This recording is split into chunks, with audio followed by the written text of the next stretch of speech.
Ibu-ibu, manakala kita bersalawat, mohon diikuti, karena biasa kita dengar orang yang paling pelit manakala mendengarkan nama Nabi Muhammad disebut dan tidak menjawabnya dan tidak mengiringinya dengan salawat. Jadi salawat itu bukan hanya dalam hati. Kalau keadaan seperti ini beda kalau kita zikir. Saya kira seperti itu. Maka oleh karena itu ayo kita bersenandung dengan tibil qulub.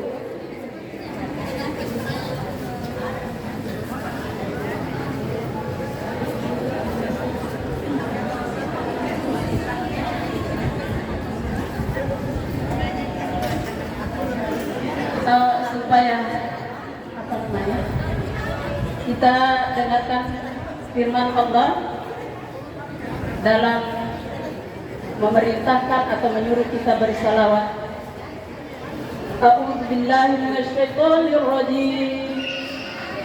Innallaha wa malaikatahu yusholluna 'alan nabi. Ya ayyuhalladzina amanu shallu 'alaihi wa sallimu taslima. Ini pemerintah.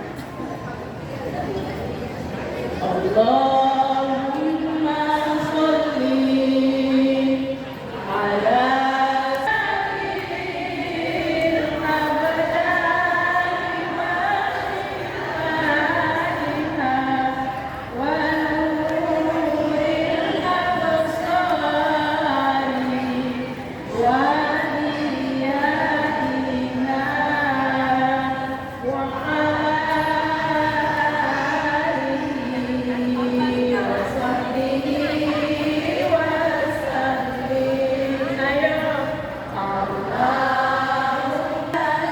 Sini ke Jess.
bisa masing-masing. Karena sholat ini adalah sholat diundang dengan hormat untuk mempersembahkan salawat. Ya, ya, biar tidak banyak beberapa. Disilahkan Bu. Ayo. Ini tadi dari wanita Asadiyah Bu, wanita Asadiyah Pusat.